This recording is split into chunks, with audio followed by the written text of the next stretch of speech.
el capítulo 2 de la carta a los Efesios, versículos del 1 al 10, las palabras que Pablo les dice a la iglesia. Dice: y Él, hablando de Jesús, y Él os dio vida a vosotros cuando estabais muertos en vuestros delitos y pecados, en los cuales anduvisteis en otro tiempo, siguiendo la corriente de este mundo, conforme al príncipe de la potestad del aire, el espíritu que ahora opera en los hijos de desobediencia, entre los cuales también todos nosotros vivimos en otro tiempo en los deseos de nuestra carne, haciendo la voluntad de la carne y de los pensamientos, y éramos por naturaleza hijos de ira, lo mismo que los demás.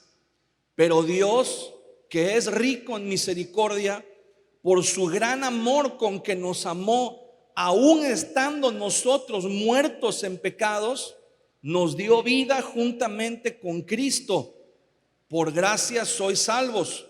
Y juntamente con Él nos resucitó, y asimismo nos hizo sentar en los lugares celestiales con Cristo Jesús, para mostrar en los siglos venideros las abundantes riquezas de su gracia en su bondad para con nosotros en Cristo Jesús.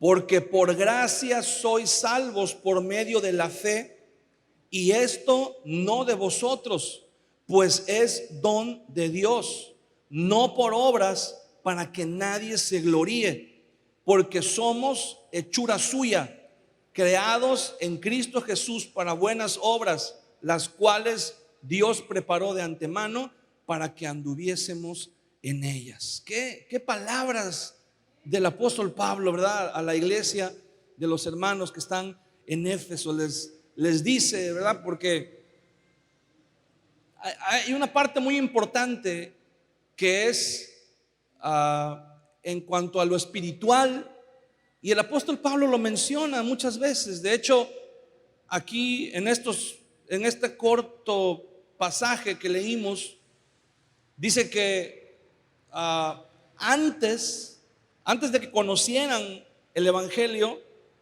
le dice que seguíamos en otro tiempo, dice en el versículo 2, la corriente de este mundo, conforme al príncipe de la potestad del aire. O sea, está hablando de un principado, está hablando de un espíritu que estaba entronado ahí en esa ciudad, en ese lugar, y que influía de manera directa en la vida, en las actividades, en el comportamiento, en los pensamientos de las personas que habitaban en Éfeso. Entonces dice el apóstol Pablo, dice: antes vivíamos en esa corriente, antes vivíamos bajo el gobierno de ese príncipe. Dice, y hay todavía quienes viven bajo los hijos de desobediencia, los hijos de ira. Dice, pero Dios, que es rico en misericordia, por su gran amor con que nos amó, aun estando nosotros muertos en pecados, nos dio vida juntamente con Cristo.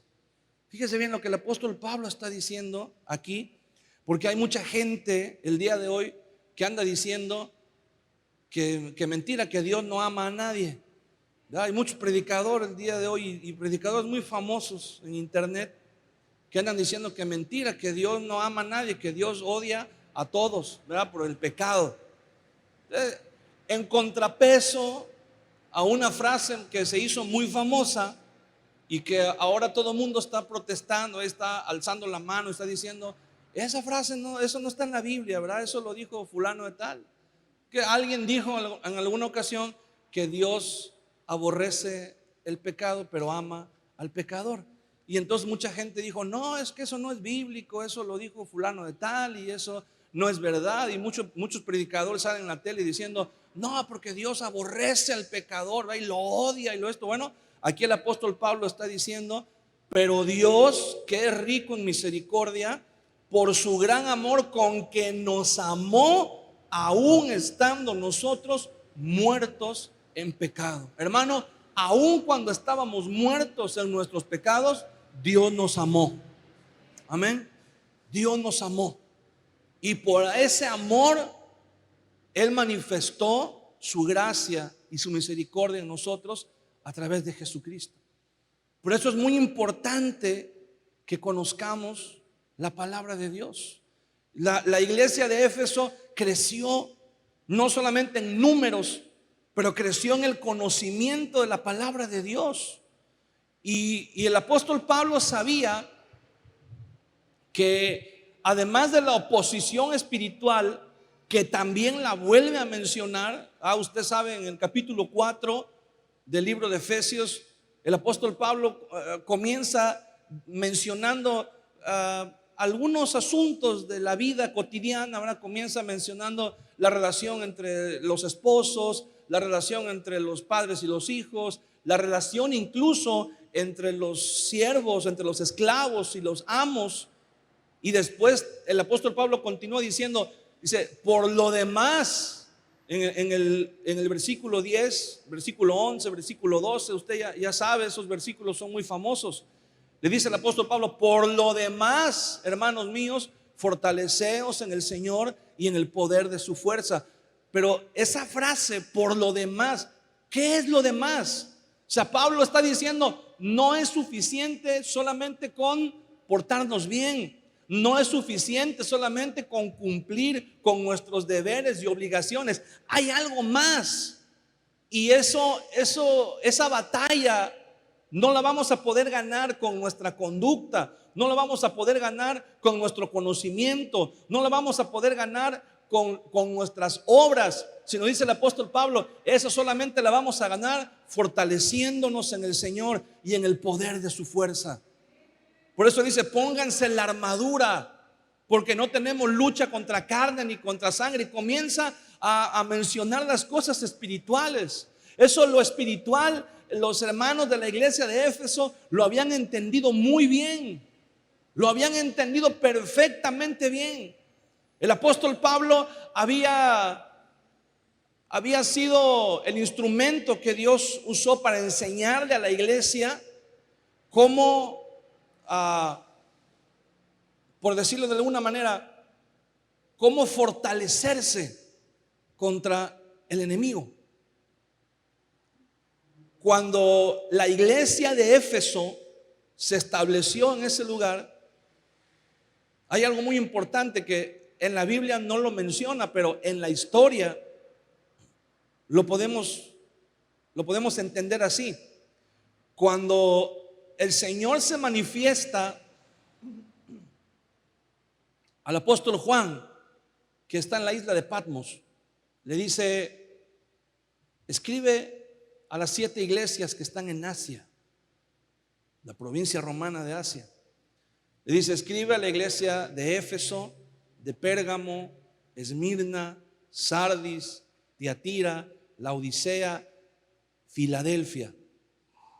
De esas 7 iglesias, solamente conocemos 2 en el Nuevo Testamento.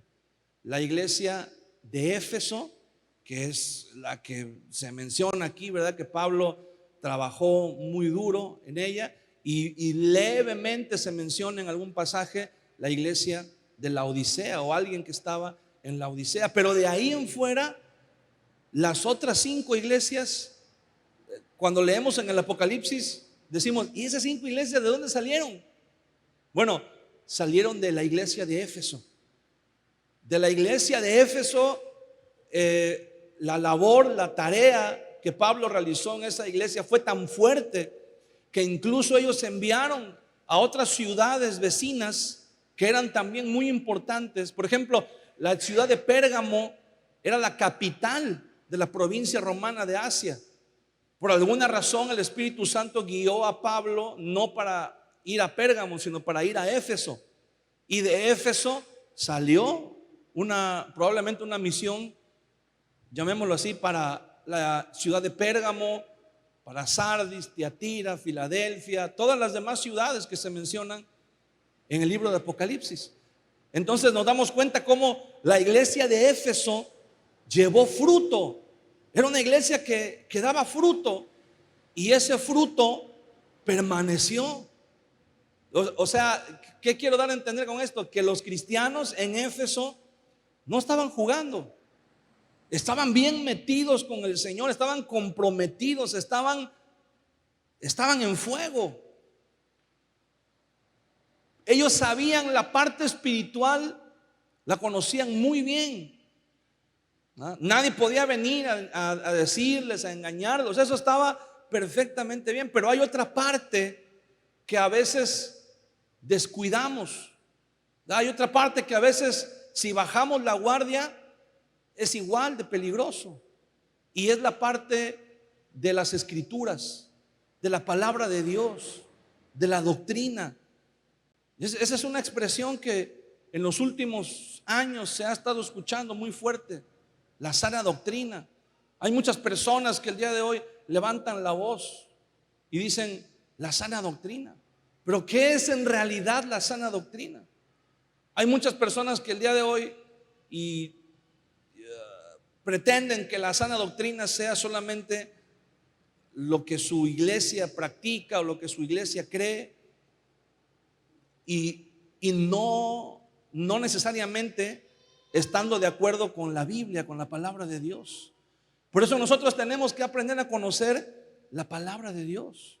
Tenemos que aprender a conocer la Biblia, ¿verdad? Saber qué es lo que nos dice, qué es lo que nos instruye el Señor a través de ella. Quiero que me acompañen en la primera carta de Timoteo,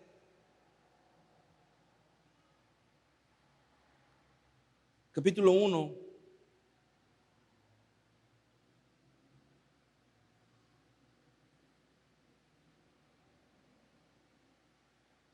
Primera Timoteo, capítulo 1, versículo 1. Vamos a leer la introducción a la carta. Dice: Pablo, apóstol de Jesucristo, por mandato de Dios nuestro Salvador y del Señor Jesucristo nuestra esperanza, a Timoteo, verdadero hijo en la fe. Gracia, misericordia y paz de Dios nuestro Padre y de Cristo Jesús nuestro Señor. Y comienza diciéndole el apóstol Pablo a Timoteo en el versículo 3: como te rogué que te quedases en Éfeso cuando fui a Macedonia, para que mandases a algunos que no enseñen diferente doctrina, ni presten atención a fábulas y genealogías interminables que acarrean disputas más bien que edificación de Dios que es por fe. Así te encargo ahora. Pues el propósito de este mandamiento es el amor, nacido de corazón limpio y de buena conciencia y de fe no fingida, de las cuales cosas desviándose algunos se apartaron a vana palabrería, queriendo ser doctores de la ley sin entender ni lo que hablan ni lo que afirman. Fíjese bien, el apóstol Pablo está diciendo, obviamente llegó el momento en que él tuvo que irse de Éfeso. El Señor lo movió, se fue de Éfeso y continuó su trayectoria, su carrera como apóstol. Pero cuando el apóstol Pablo llegaba a otras ciudades, a otros lugares, como ya sabían los discípulos a estas alturas, ya sabían más o menos las rutas que Pablo tomaba y los lugares a donde iba. La mayor parte del tiempo, no solamente para predicar y para evangelizar en otros lugares, pero para visitar las iglesias que ya estaban establecidas. Entonces la gente sabía dónde encontrarlo, sabían dónde enviarle cartas. Y muchas veces, estando en otras ciudades, le llegaban cartas o llegaban personas de otras iglesias y empezaban a transmitirle, a contarle, a platicarle todo lo que estaba sucediendo en otras iglesias, en otros lugares. Y entonces el apóstol Pablo, pues obviamente no podía estar en todos lugares al mismo tiempo, ni podía tampoco dedicarse solamente a una iglesia. Tenía otros lugares que atender, que visitar. Y entonces él lo que hacía era que enviaba gente, enviaba a sus discípulos para que se hicieran cargo de los problemas que estaban sucediendo a través de alguna carta, ¿verdad? Muchas de las cartas las enviaba con sus discípulos, y también los discípulos llegaban, ¿verdad? Para ver qué estaba pasando, para participar en la solución de algunos conflictos, de algunos problemas. Y caso de Éfeso fue cuando el apóstol Pablo ya no estaba ahí, comenzaron a infiltrarse problemas en la iglesia de Éfeso. No en lo espiritual, porque en lo espiritual ellos estaban fuertes. En lo espiritual ellos estaban bien firmes, pero doctrinalmente se comenzaron a infiltrar enseñanzas que no estaban de acuerdo a la enseñanza sana de la palabra de Dios que Pablo les había dado. Y mira que Pablo estaba ahí firmes, y mira que Pablo tenía doctrina, y la enseñanza del apóstol Pablo no dudo que los demás apóstoles hayan tenido también una enseñanza muy fuerte, pero bueno, el Señor quiso que lo que nos quedó de herencia espiritual, casi en su totalidad, ¿verdad?, en la mayoría del Nuevo Testamento, son las cartas de Pablo. Seguramente, ¿verdad?, los otros apóstoles también tuvieron un impacto en los lugares en donde cada uno de ellos fue, los lugares en donde cada uno de ellos llegó, pero a nosotros nos tocó la enseñanza por parte del apóstol Pablo. Y entonces el apóstol Pablo era un hombre muy, muy preparado. Era un hombre al que espiritualmente ya vimos también, ¿verdad?, que el Señor Jesús estuvo con él. El Señor Jesús le apareció a Pablo durante mucho tiempo para enseñarle, de tal manera que cuando él regresó a Jerusalén, después de 3 años de estar en el desierto, en Arabia, cuando él regresó a Jerusalén, dice que estuvo 15 días con Pedro hablando, y seguramente Pedro lo estuvo probando, lo estuvo examinando, o como decimos actualmente, Pedro lo estuvo escaneando, estuvo viendo, a ver Pablo, ¿qué doctrina traes? ¿Qué enseñanza traes? Y Pedro se dio cuenta que Pablo tenía la misma enseñanza que ellos tenían, o sea, como si Pablo hubiera estado con ellos cuando el Señor estaba entre ellos. Y el apóstol Pablo termina diciendo al final que en la epístola de Gálatas, termina diciendo que al final a Pedro no le quedó otra más que reconocer que la palabra que Pablo tenía, la doctrina y la enseñanza que Pablo tenía, era la misma que los otros 11 apóstoles tenían de parte del Señor. Y entonces lo nombraron colaborador, aunque él reveló que el Señor lo había llamado para enviarlo a los gentiles. Y entonces la enseñanza del apóstol Pablo era profunda. No era solamente ahí una enseñanza ahí media maquillada, ¿verdad?, ahí media machacada. Era una enseñanza profunda. Aún así, después de que Pablo se fue, se comenzó a infiltrar en la iglesia doctrinas que no estaban de acuerdo a la palabra de Dios. Hubo 2 corrientes que se infiltraron en la iglesia en la antigüedad, 2 corrientes principales, y de esas se han derivado muchas más, y en la actualidad la iglesia sigue batallando con esas corrientes. Una de ellas es el judaísmo, los judaizantes. Nosotros no tenemos nada en contra de los judíos, como mucha gente cree. No tenemos nada en contra de los judíos.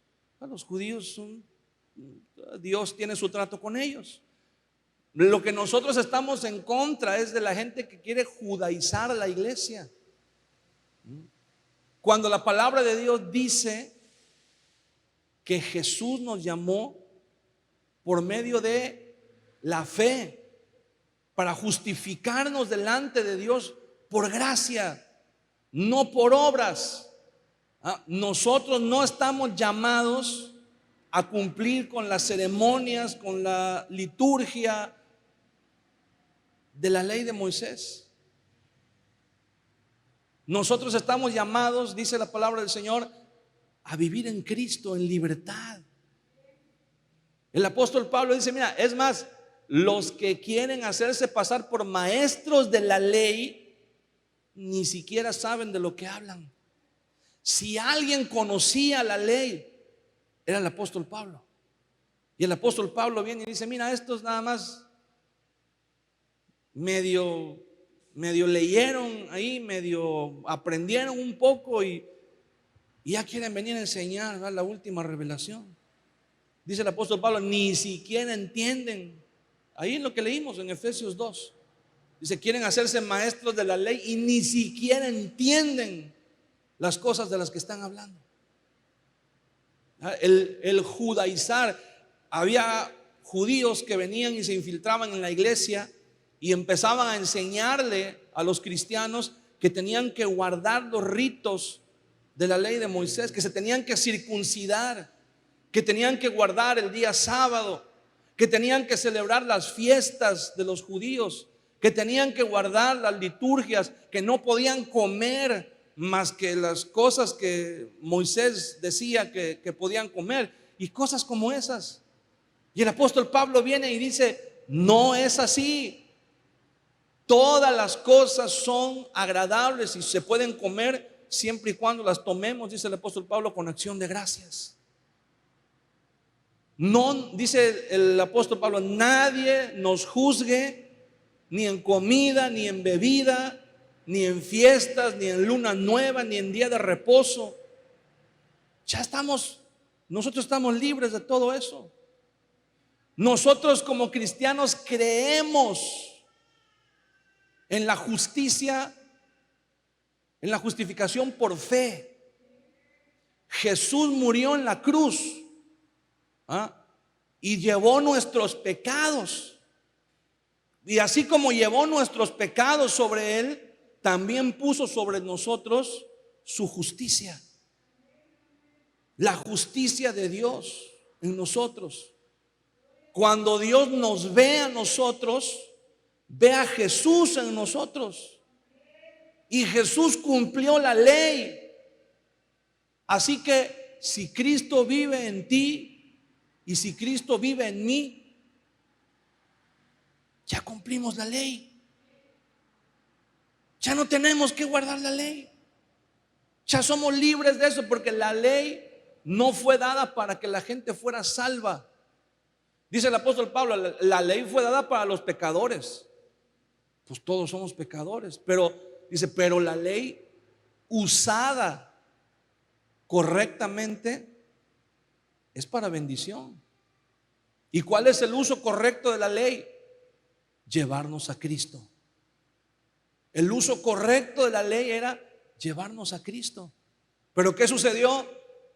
Que las tradiciones de los judíos antepusieron a la misma ley sus costumbres, sus rituales. Y entonces cuando Jesús llegó, Jesús cumplía la ley, pero la ley original, la que Moisés mandó, no las tradiciones que los judíos le aumentaron. Por eso los judíos acusaban a Jesús y decían, tú no cumples la ley. Y Jesús decía, a ver, muéstrame, ¿dónde está? ¿Cuál es el mandamiento que no cumplo? Obviamente lo que Jesús no cumplía eran las tradiciones que los judíos le habían aumentado a la ley. Pero la palabra de Dios dice que cuando Jesús iba a comenzar su último viaje a Jerusalén, tomó a sus 3 discípulos más allegados. ¿Quiénes eran? Jacobo, Pedro y Juan. Y dice que subió a un monte alto. Y cuando estaba en ese monte alto orando, ¿quiénes aparecieron junto a él? Elías y ¿quién? Moisés. ¿Y sabe qué significa eso? Dice, aparecieron Elías y Moisés que hablaban con él. Dice, y se escuchó una voz del cielo que dijo: este es mi hijo amado, en quien tengo complacencia. ¿Sabes qué significa eso? Elías apareció, ese fue como, digámoslo así, como un examen antes de ir a la cruz, porque para que el sacrificio de Jesús en la cruz fuera válido por nosotros, Jesús tenía que ser perfecto. Jesús tenía que haber cumplido todo. Y antes de ir a Jerusalén, cuando él estaba en ese lugar, aparecieron Moisés y Elías. Y entonces Elías representa la profecía. Haga de cuenta que el padre estaba ahí y el padre le dice a Elías: Elías, a ver, califícame a este Jesús, a ver si ha cumplido todas las profecías que había que cumplir. Y Elías dice: todo lo cumplió. Y después viene Moisés y Dios le dice a Moisés: a ver, Moisés, califícame a Jesús, ve si cumplió con todos los mandamientos de la ley. Y Moisés dice: Señor, cumplió con todo. Y por eso dice que la voz del Padre dijo: este es mi hijo amado, en quien tengo complacencia. O sea, Dios estaba aprobando a Jesús en ese momento. Y cuando Jesús va a la cruz, va cumpliendo exactamente la ley, cada mandamiento. Ningún mandamiento de la ley quebrantó Jesús, a pesar de que los fariseos lo acusaban de que había quebrantado la ley. No había quebrantado ninguna ley. Lo que había hecho es que había ido en contra de las tradiciones de los fariseos. En Mateo capítulo 23, Jesús echa abajo todas las tradiciones de los fariseos. Les dice: ay de ustedes, fariseos hipócritas, porque hacen esto y esto y esto, pero se olvidan de la ley. Y empieza a nombrar todas las tradiciones de los fariseos, todas las costumbres que ellos habían inventado. Y las personas judaizantes pretenden entrar e infiltrarse a la iglesia. Porque le voy a decir una cosa: los judaizantes no evangelizan a nadie. Tú no vas a ver a un judaizante en la calle evangelizando a alguien que está en el mundo, a alguien que vive en pecado. No, los judaizantes nada más vienen a la iglesia a recoger a la gente que ya media está evangelizada, que ya más o menos conocen del Señor, que ya más o menos tienen idea, ¿verdad?, y noción de lo que es la palabra de Dios y todo, y los comienzan a envolver. No, mira, no tienes que decir Jesús, tienes que decir Yeshua. Y no tienes que decir esto, tienes que decir, y comienzan a hablar. Y hay gente que porque habla 2 o 3 palabras en hebreo, en arameo, ya sienten que son más espirituales. Te voy a decir una cosa: Judas Iscariote hablaba arameo más que todos nosotros. ¿Y qué hizo al final? Traicionó al Señor. O sea, hablar en hebreo, hablar en arameo no es garantía de que alguien, su corazón esté recto delante de Dios. No podemos nosotros permitir, si alguien viene y dice: no, es que mira, tengo que guardar los mandamientos, tengo que guardar el sábado, tengo que guardar la ley, tengo que guardar las fiestas, tengo que guardar. Pues entonces, ¿de qué gracia me estás hablando? Si estás buscando la salvación por medio de las obras de la ley, entonces, ¿de qué gracia estamos hablando? Estás negando a Cristo, estás negando el sacrificio de Jesús. Entonces, ¿para qué murió Cristo? ¿Para qué murió Jesús en la cruz? Si de todos modos buscamos la salvación por medio de las obras de la ley. Ahora, hay gente que dice: bueno, por ejemplo, hay gente que Dice, bueno, en la ley dice que no debemos comer ciertos alimentos y es algo muy bueno, ¿verdad? ¿Por qué?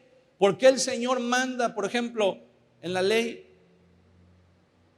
que no, la ley de Moisés dice literalmente, los alimentos, por ejemplo, los animales del mar que sí se pueden comer, dice que son los que tienen escamas y aletas. Todo lo que tenga escamas y aletas se puede comer, lo demás no.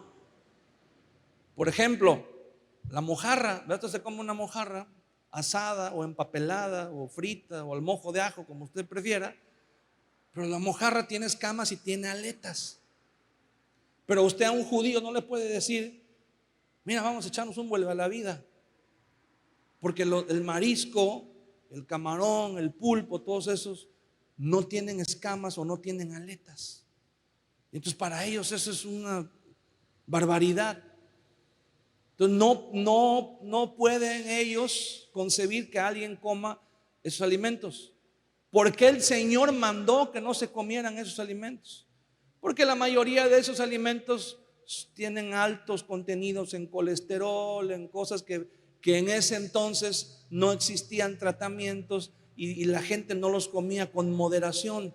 Y además estaban relacionados con cultos a otros dioses. La ley de Moisés dice que los animales terrestres que se pueden comer, los cuadrúpedos, son los que tienen pezuña hendida y son rumiantes, o sea que rumian. Rumiar significa que mastican la comida. Si ha visto que, por ejemplo, las vacas, usted ha visto a veces las vacas parece que están masticando chicle. Bueno, no, las vacas no mastican chicle, están rumiando. ¿Qué significa? Que comen el pasto, lo tragan y ya una vez que terminan de comer, van y se echan y les regresa la comida, lo que se tragaron, se les regresan y entonces lo comienzan a masticar, ya con calma, lentamente lo empiezan a masticar para procesar todos los nutrientes, todo el contenido y entonces lo vuelven a tragar y ese es su procedimiento. Entonces la ley de Moisés dice que los animales rumiantes y que tienen pezuña hendida se pueden comer. Por ejemplo, la vaca es rumiante y tiene la pezuña hendida, pero el caballo no. El caballo es rumiante, pero no tiene la pezuña hendida, o sea, partida. El borrego sí. El borrego es rumiante y tiene la pezuña hendida. El conejo es rumiante, pero no tiene la pezuña hendida, ¿no? Entonces, así podemos ir viendo varios animales. Usted a un judío no le puede decir, ven, te invito a comer conejo, porque para ellos es una atrocidad. ¿Ah? Si alguien dice, yo no voy a comer esos alimentos, solamente voy a comer lo que la Biblia dice que se puede comer, si alguien lo hace por salud, porque es una buena dieta, es una dieta muy saludable. Si alguien lo hace por cuidarse, está bien. Pero si alguien lo hace y cree que por hacerlo es más espiritual o agrada más al Señor que el que no lo hace, está equivocado. Está equivocado. ¿Por qué? Porque no es por obras, es por fe, por la fe en el Señor Jesucristo. Dice la Biblia que Abraham creyó a Dios y le fue contado por justicia. Fue justificado por la fe cuando ni siquiera existía la ley. Y Abraham ya fue justificado por la fe. Y así podemos mencionar un sinfín de cosas, ¿verdad?, que no acabaríamos. Nos haría falta mucho tiempo. Y la segunda, ya vimos, la primera con la que batallaban las iglesias del principio eran con los judaizantes. Y la segunda era con otro grupo que se llamaba los gnósticos. Los gnósticos eran personas que creían que tenían un conocimiento superior. La palabra gnósticos viene de gnosis, que significa conocimiento. Ellos creían que tenían un conocimiento superior y que ese conocimiento les abría las puertas para saber cosas que no se podían saber simplemente leyendo la Biblia. Y entonces ellos comienzan a ver la Biblia y el cristianismo desde puntos de vista completamente ajenos a la voluntad de Dios. Hay disciplinas que cuando uno estudia la Biblia, hay disciplinas que son herramientas para el estudio, pero que se han llevado al extremo, se han llevado a un extremo para mal, porque hay mucha gente el día de hoy que incluso pueden estudiar la Biblia, pero ni siquiera creen que lo que la Biblia dice es verdad. Hay cristianos que no sé por qué se hacen llamar cristianos, pero que no creen en la Biblia. No, dicen, bueno, pues la Biblia dice esto, pero pues, hay corrientes teológicas y esto es una parte, hay partes que se han hecho populares y hay otras partes que todavía no, pero se van a volver populares, se van a volver muy populares. Hay corrientes dentro del mismo cristianismo, incluso dentro del mismo pentecostalismo cristiano. Hay una corriente que dice que la Trinidad no existe porque no hay una explicación lógica. Acuérdese que en los siglos pasados hubo movimientos filosóficos que vinieron a revolucionar el pensamiento.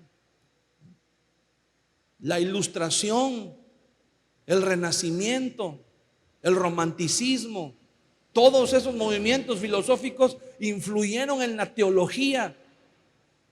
Y hubo teólogos que se desviaron y se pronunciaron a favor de una corriente que se llama el liberalismo teológico. Y el liberalismo teológico es digámoslo así, ¿verdad? Es una teología atea. Es una corriente que niega, que le da, supuestamente le da la supremacía a la razón por encima de la revelación. Y entonces ellos dicen, mira, la Biblia, tómatela con calma porque no todo lo que dice es verdad. No todo lo que la Biblia dice es cierto. Hay algunas cosas que están exageradas. Y comienzan a decir, no, mira, los milagros en realidad no existieron. Todos los pasajes donde dice la Biblia que hubo milagros eran solamente maneras de expresarse, eran solamente, ni tampoco todos los personajes que la Biblia menciona existieron, solamente eran inventos de la gente, ¿verdad? Personajes ficticios que se usaron para enseñar alguna verdad, alguna ilustración, ¿verdad? Que se usó para ejemplificar algo. Y comienzan a quitarles valor a la palabra de Dios y comienzan a decir, bueno, pues tú crees en Dios, pero a tu manera. Y si quitas, el problema es que si quitas la Biblia, hermano, nosotros como iglesia cristiana creemos que la Biblia es la palabra de Dios inerrante y que es la norma de nuestra fe y de nuestra conducta. Creemos que Dios ha revelado por medio de la Biblia su naturaleza, su carácter, su voluntad para con nosotros. Y por medio de su palabra, nosotros podemos llegar a conocerle como Él es. Pero van a venir personas que le van a decir, no, mira, no te tomes tan en serio la Biblia. La Biblia nada más es como para decirte más o menos por dónde es el camino. Pero este tipo de corrientes teológicas te van a decir, mira, todo lo que la Biblia dice de profecías, de revelación, de milagros, todo eso no existe. Todo eso hay que recortarlo, ¿verdad? Incluso esa corriente teológica ha influido en muchas nuevas versiones y traducciones de la Biblia en las que se omiten versículos que hablan acerca de milagros, versículos que hablan acerca de verdades muy radicales, muy tajantes, y han sido cambiados. Palabras han sido cambiadas para darle digámoslo así, un toque más humanista a la Biblia. Y el problema es que si tú quitas la Biblia, ya no sabes quién es Dios. Ya no sabes quién es Dios. Ya no sabes cuál es la voluntad de Dios. Ya no sabes cómo es el carácter de Dios. Si tú quitas la Biblia y la haces a un lado, ¿qué te queda? Nos queda un Dios como cada quien se lo quiera imaginar. Nos queda un Dios, como dicen por ahí, ¿verdad? Como cada quien lo concibe. Y entonces vienen unos que dicen, pues yo concibo un Dios que me da chance de tener relaciones sexuales con diferentes personas. Pues yo concibo un Dios que me da chance de que si yo quiero, ¿verdad?, cambiarme de bando, si yo nací hombre, pero si yo quiero ser mujer, pues yo concibo un Dios que me da chance. Pues yo concibo un Dios que me da permiso de que si salgo embarazada, pues me tomo la pastilla y adiós, se acaba el problema. Yo conozco un Dios que me deja hacer esto, y cada quien concibe un Dios diferente, y cada quien concibe a Dios como piensa, o más bien como le conviene. ¿Por qué? Porque quitamos la palabra de Dios, que es la que nos revela y la que nos dice cómo es Dios, quién es Dios, qué espera Dios de nosotros, qué tiene Dios para nosotros. Por eso cuando comenzamos a estudiar la palabra de Dios, nos comenzamos a dar cuenta. La palabra de Dios, Dios nos habla a través de ella, a través de la Biblia. Lo que muchas veces no podemos entender de otra manera cuando tenemos un encuentro con la palabra de Dios. ¿Y sabe qué es lo más triste de todo? Que como cada quien ha concebido a Dios a su manera, nos acostumbramos. Nos acostumbramos. Fue lo que sucedió con Jesús. Jesús vino y dijo: yo les traigo la versión original de la palabra de Dios. Y los fariseos dijeron: no, eso no es cierto. Eso no es la palabra de Dios. La palabra de Dios es lo que nosotros decimos que es. Sus tradiciones, sus leyes, sus costumbres, sus interpretaciones, todo lo que ellos le habían añadido a la palabra de Dios. Y eso era lo que creían, y eso era lo que pretendían que la gente siguiera al pie de la letra. Una vez acusaron a Jesús porque sanó a un hombre enfermo en día de reposo. Vinieron y dijeron: Señor, tú eres un blasfemo, porque no es lícito sanar en día de reposo, porque eso lo habían inventado ellos. Y Jesús les dice: a ver, ¿qué dice la ley? Si tú tienes un animal, un buey, un asno, y cae en un hoyo el día de reposo, ¿no lo sacas? No, pues sí. Bueno, pues una persona vale más que un animal. Y entonces Jesús comienza a llevarlos a la raíz, al origen, a lo que la palabra de Dios dice. Mira, algo que me impresiona cuando Jesús habla, ya se nos está yendo el tiempo, pero mira, cuando Jesús habla con gente como Nicodemo, cuando Nicodemo viene y le dice: Maestro, sabemos que vienes de Dios, porque nadie puede hacer las obras que tú haces si no está Dios con él. ¿Qué obras eran esas que Jesús hacía? Los milagros, las sanidades. Porque Jesús se apareció en la fiesta ahí en Jerusalén, la fiesta de los tabernáculos, y sanó a muchas personas. Y a los judíos les encantaba eso, el espectáculo. Les encantaba el show, les encantaba las cosas que se veían así muy vistosas, muy llamativas, les gustaban los reflectores, las luces, las manifestaciones carismáticas, les gustaban. Y como Jesús sanó mucha gente, viene Nicodemo y le dice: maestro, sabemos que vienes de Dios, porque nadie puede hacer estas obras que tú haces si no está Dios con él. Y Jesús le dice: no, lo que nadie puede hacer si no nace de nuevo es entrar al reino de Dios. Y Nicodemo se quedó así: espérate, ¿cómo? O sea, los milagros pueden suceder, las sanidades pueden suceder, pero lo más glorioso, lo más milagroso no es que alguien sane, sino que se arrepienta y que tenga vida eterna en Cristo. Pero eso no es lo que vende. ¿Sí me explico? Entonces, lo mismo pasa con la iglesia el día de hoy. Nos gusta lo espectacular, nos gusta lo llamativo, nos gusta el sonido, las luces, el humo, nos gusta el espectáculo. Pero cuando alguien viene y dice: mire, vamos a estudiar la palabra de Dios, se nos hace tedioso, se nos hace aburrido, se nos hace como que eso no es para nosotros. Para nosotros, a nosotros dennos grupos de alabanza, ¿verdad? Entonces, dile a la gente que hay un estudio bíblico, casi hay que rogarles y hay que decirles que va a haber comida y que va a haber esto y que va a haber el otro para que vengan. Pero diles que viene tal grupo, un concierto y todo, y ahí andan como locos buscando los boletos y buscando quién vende y buscando manera de colarse y de ir.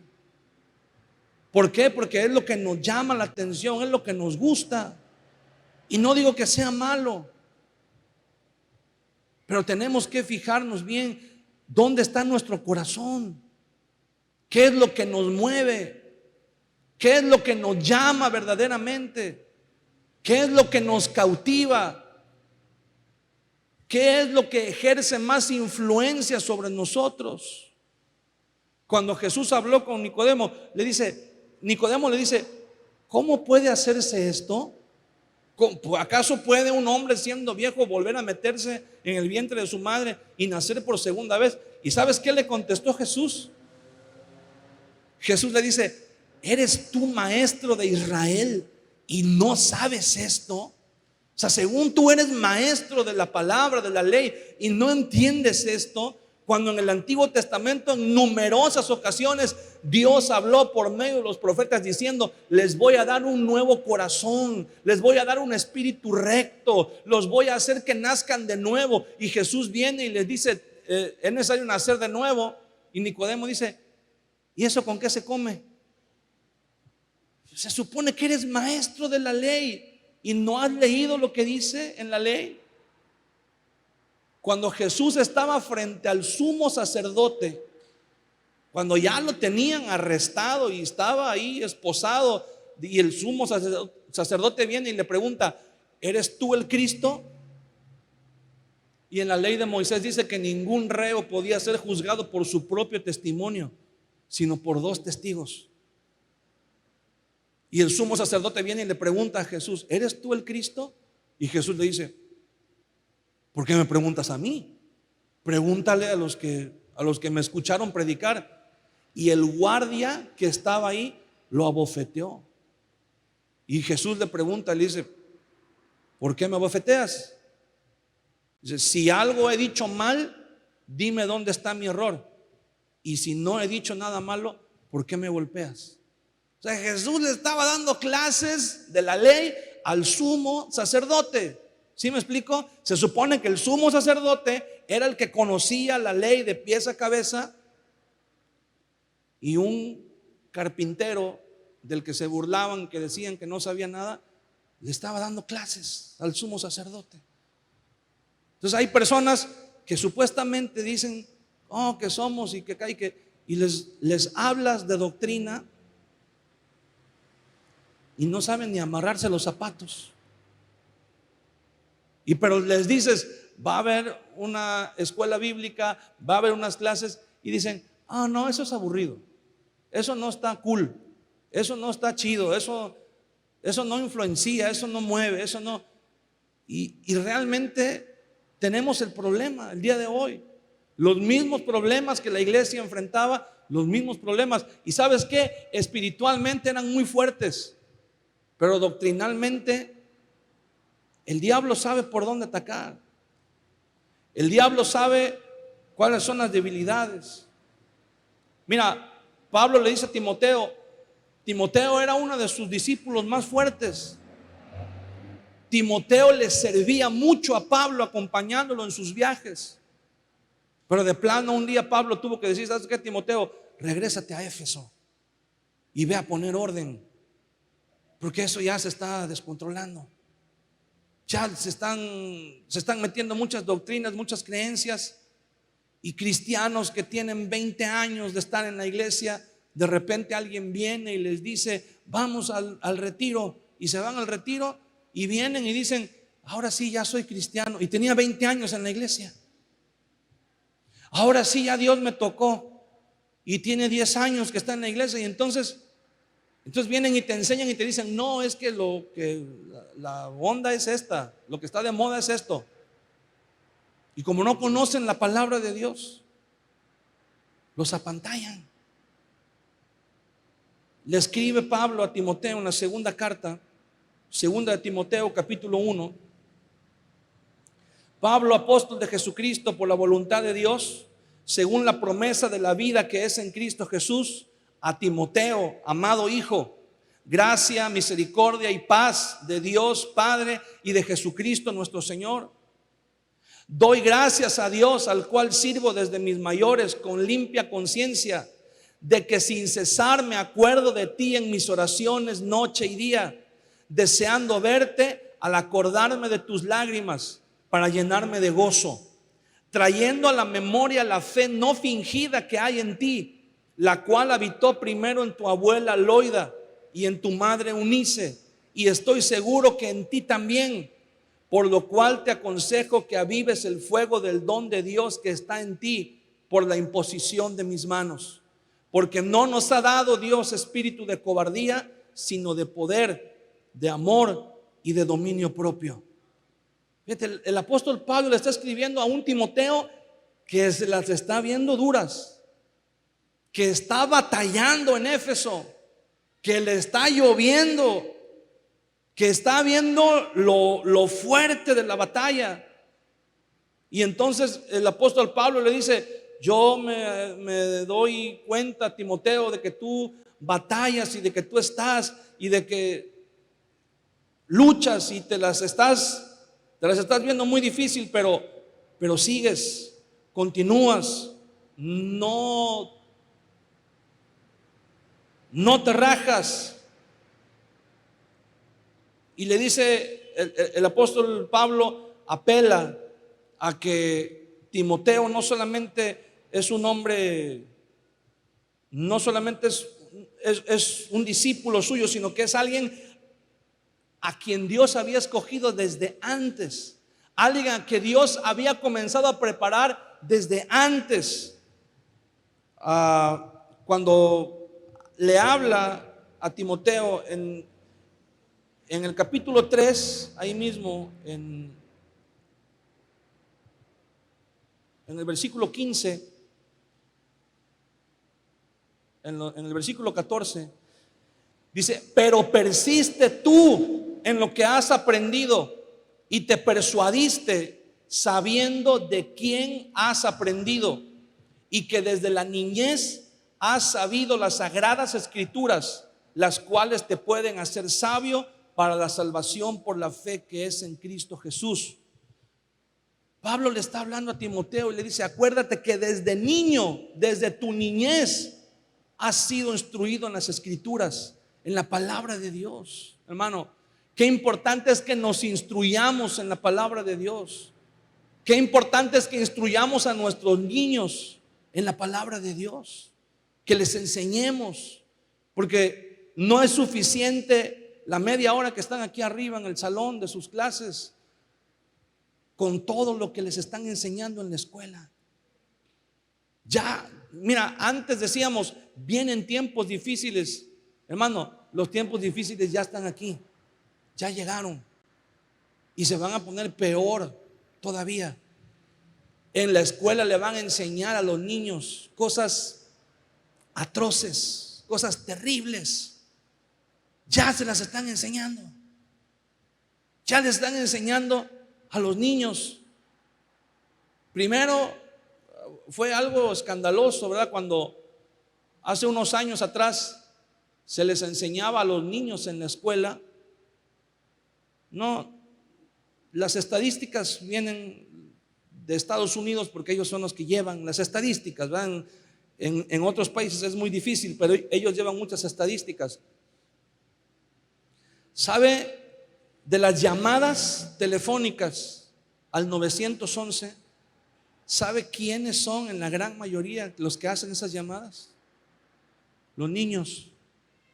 Porque en la escuela los maestros les enseñan: si tu papá te dice que te va a pegar, si tu papá te manda a tu cuarto porque desobedeciste y te castiga en tu cuarto encerrado, si tu papá te golpea, si tu papá te da con la chancla, si tu papá te da con el cinturón, tomas el teléfono y marcas 911 y cuando te contesten dices que estás sufriendo violencia y la policía llega. Y eso, bueno, se hizo porque había muchos casos de abuso y de maltrato infantil, pero se llevó al otro extremo, en donde ahora los padres ya no le podían ni levantar la voz a los niños, porque el niño agarraba el teléfono y marcaba y llamaba a la policía, y llegaba la policía y se llevaban al papá o a la mamá a la cárcel.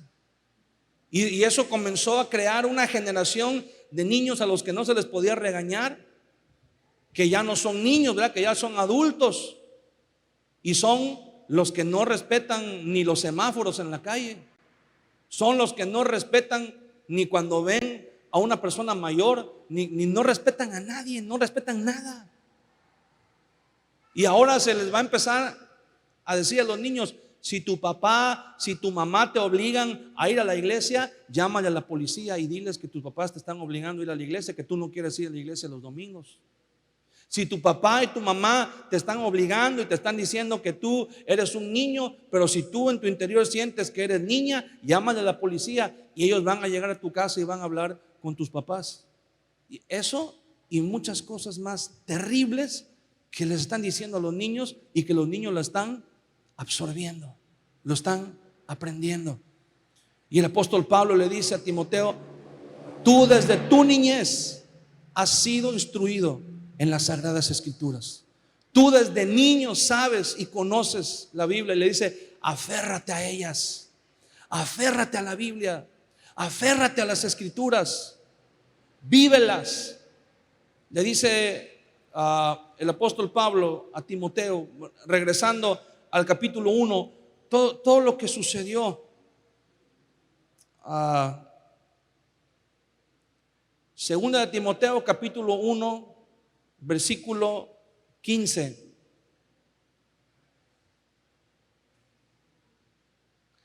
Ya sabes esto, que me abandonaron todos los que están en Asia, de los cuales son Figelo y Hermógenes. ¿Se imagina eso? El apóstol Pablo escribiéndole a Timoteo y diciéndole: todos los que están en Asia ya me abandonaron. Después de todo lo que él trabajó en Asia, después de toda la obra que él levantó ahí en Asia, los pastores de Asia le dieron la espalda a Pablo. Dijeron: no, ese está loco. No, ya nosotros crecimos. No, ya nosotros somos más espirituales. Ya sabemos más que Pablo. No, hombre, ¿qué nos vas a venir a enseñar, Pablo, si ya nosotros sabemos más que tú? Y dice Pablo: todos los que están en Asia ya me abandonaron, de los cuales menciona a 3. Dice: de los cuales son Figelo y Hermógenes. Y en el versículo 16 dice: tenga el Señor misericordia de la casa de Onesíforo, porque muchas veces me confortó y no se avergonzó de mis cadenas. Fíjese, está hablando de todo lo que este hombre hizo por Pablo. Dice: me confortó. O sea, cuando Pablo estaba débil, cuando Pablo se sentía débil, este hombre Onesíforo muchas veces le infundió aliento. Muchas veces lo animó. Dice, y no se avergonzó de mis cadenas, sino que cuando estuvo en Roma me buscó solícitamente y me halló. Concédale el Señor que haya misericordia cerca del Señor en aquel día. Y cuánto nos ayudó en Éfeso, tú lo sabes mejor. Le dice a Timoteo, tú eres testigo de cómo estos hombres estaban entregados a la obra, eran apasionados, estaban bien metidos con el Señor. Le dice Pablo a Timoteo, y ahora me han abandonado. En lo espiritual estaban fuertes, pero empezaron a permitir que otras enseñanzas se infiltraran en la iglesia. Empezaron a permitir que otras corrientes empezaran a contaminar, a contaminar, a contaminar. Y terminaron causando divisiones en la iglesia. Por ejemplo, en la iglesia de Corinto, después de que Apolos llegó y predicó, ahora de repente se levantaron unos que decían, no hombre, Apolos sabe más que Pablo. No, ese Apolos está más pesado, tiene más unción que Pablo. Y unos decían, no, pues yo soy de Pablo. Y otros decían, no, yo soy de Apolos. Y por eso Pablo les escribe y les dice, ¿qué cosas son esas que andan diciendo que yo soy de Pablo, que yo soy de Apolos? Como si Apolos fuera algo y como si Pablo fuera algo. Somos de Cristo. Dice el apóstol Pablo, dice, olvídense. Dice, si yo sembré y Apolos regó, pero el crecimiento viene de parte de Dios. Somos del Señor.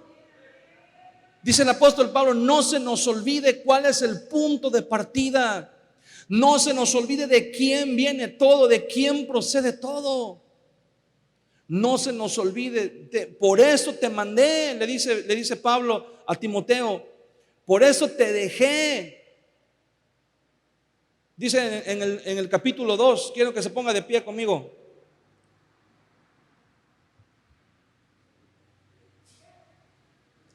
En el capítulo 2, segunda de Timoteo, dice, tú pues, hijo mío, esfuérzate en la gracia que es en Cristo Jesús. Lo que has oído de mí ante muchos testigos, esto encarga a hombres fieles que sean idóneos para enseñar también a otros. Tú pues sufre penalidades como buen soldado de Jesucristo. Ninguno que milita se enreda en los negocios de la vida a fin de agradar a aquel que lo tomó por soldado. Y también el que lucha como atleta no es coronado, sino lucha legítimamente. El labrador, para participar de los frutos, debe trabajar primero. Considera lo que digo y el Señor te dé entendimiento en todo. Acuérdate de Jesucristo, del linaje de David, resucitado de los muertos conforme a mi evangelio, en el cual sufro penalidades, hasta prisiones a modo de malhechor, mas la palabra de Dios no está presa. Por tanto, todo lo soporto por amor de los escogidos, para que ellos también obtengan la salvación que es en Cristo Jesús con gloria eterna. Palabra fiel es esta: si somos muertos con Él, también viviremos con Él. Si sufrimos, también reinaremos con Él. Si le negáramos, Él también nos negará. Si fuéramos infieles, Él permanece fiel. Él no puede negarse a sí mismo. El apóstol Pablo está diciendo, mira, no es fácil, no va a ser fácil la labor. Dice, los soldados, dice, ninguno que milita se enreda en los negocios de esta vida. Si quieres agradar a Dios, vas a tener que despojarte de todo lo del mundo, de todas las cosas superficiales, de todas las cosas pasajeras, de todas las vanidades, y concentrarte en servirle a Dios. Le dice Pablo a Timoteo, mira, así como los atletas que corren, si no corren limpiamente, no pueden ser coronados. Así como el labrador, para poder gustar del fruto de la tierra, primero tiene que trabajar. Lo que le está diciendo Pablo a Timoteo es que la palabra de Dios da fruto. La palabra de Dios da como resultado bendición. Hay recompensas en la palabra de Dios, pero tenemos que permanecer fieles. Tenemos que permanecer fieles. Pablo le dice a Timoteo: mira, estos hermanos que estuvieron con nosotros, dice, tú sabes cuánto nos ayudaron en Éfeso y ahora me han dejado, dice Pablo. Dice que el Señor tenga misericordia de ellos, que el Señor tenga misericordia, que se arrepientan y que vuelvan. Dice, porque ellos conocieron al Señor, pero por alguna razón se desviaron, por alguna razón se alejaron. Y el apóstol Pablo dice que el Señor tenga misericordia de ellos. Hermano, tenemos que permanecer fieles a la palabra de Dios. Tenemos que permanecer fieles a la enseñanza de la palabra de Dios. A veces, mire, la palabra de Dios pareciera que fuera algo aburrido, pero le voy a decir algo. Un predicador muy famoso y muy conocido, Charles Spurgeon, él dijo algo en una ocasión. Dijo, había un barco que iba cruzando el océano, y ese barco llevaba muchas jaulas con aves exóticas, aves que habían sido capturadas en países como África y ese tipo de lugares, aves exóticas, y eran llevadas a Europa para venderlas, para comercializarlas. Dice, y cuando estaban en medio del océano, una de esas aves logró escaparse de la jaula, logró abrir la jaula donde estaba, y entonces se fue, voló por el cielo y se sintió libre. Y las demás aves que estaban en sus jaulas, cuando la vieron volar en el cielo, tuvieron envidia. Dijeron, nosotros también quisiéramos ser libres como esa ave y volar. Y esa ave se fue, se perdió en el horizonte. Pero después de muchas horas regresó y se volvió a meter en su jaula. Y las demás aves le preguntaron, pero ¿por qué regresaste si ya eras libre, ya te habías ido? Y el ave les dijo a las demás aves, dice, sí, me fui, pero el problema es que no encontré tierra. No hay tierra, es puro mar, pura agua. Dice, y apenas me dieron las fuerzas para regresar, pero estuve a punto de caer en el agua, y ahí me hubiera muerto, me hubiera ahogado, o me hubieran comido los peces del mar. Y él decía esto como una reflexión, porque él decía, a veces la iglesia nos parece aburrida, a veces la Biblia nos parece algo tedioso, y decidimos que hay otras cosas más llamativas, que hay una libertad que nos está esperando, ¿verdad? Dejando a un lado la Biblia y las cosas de Dios, pero no nos damos cuenta que esa libertad termina por matarnos, y entonces tenemos que regresar, y lo que antes era una prisión se convierte en nuestro refugio. Lo que antes era una prisión se convierte en un lugar que nos salva la vida, así como esa ave. Y muchas veces pensamos y decimos, ay, es que es muy difícil la Biblia, es muy aburrido estudiar y venir a la iglesia y tomar clases, y estamos cansados y hermano, no nos damos cuenta que van a venir tiempos en donde vamos a querer, va a venir tiempo en donde vamos a anhelar. Una de las cosas que tenemos que darle gracias a Dios es porque tenemos libertad. Y te voy a decir algo, estuvimos compartiendo, le compartimos a los hermanos que están en el liderazgo. Nuestro pastor Roberto tiene muchos conocidos, pastores que están involucrados en las cuestiones legales, y le hacen llegar mucha información. Y el otro día les compartí a los hermanos para estar orando. Hay propuestas de reformas a las leyes de la libertad de culto. Ya hay propuestas para reformar los artículos de la Constitución que hablan de la libertad de culto. y se van a aprobar. Las van a aprobar. Va a haber modificaciones a las leyes de culto. La agenda de estos grupos, de estos movimientos, ven a la Biblia como un enemigo, ven a la Biblia como un obstáculo. No les sorprenda que el día de mañana hagan una reforma en donde prohíban la Biblia.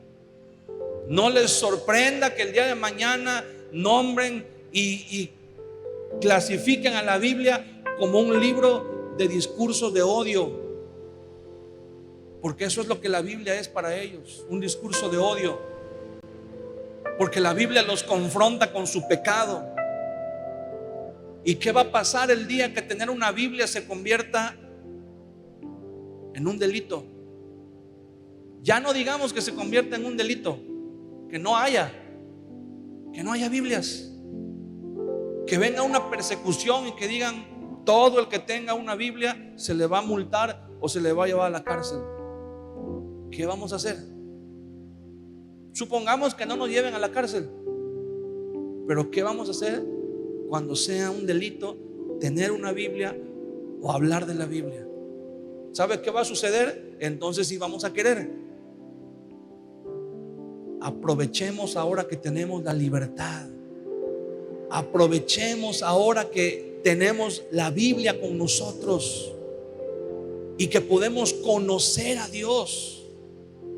En el pasado hubo gente que escuchó de la palabra de Dios, pero le voy a decir una cosa: hubo miles y millones de cristianos que creyeron en Jesús, que fueron salvos en la antigüedad, pero que se murieron y nunca llegaron a tener una Biblia en sus manos. Nunca llegaron a conocer lo que el apóstol Pablo dice como las inescrutables riquezas de la gloria de Dios que están reveladas en su palabra. Y el día de hoy usted y yo la tenemos al alcance de nuestra mano. Aprovechemos. Cierre sus ojos un momento.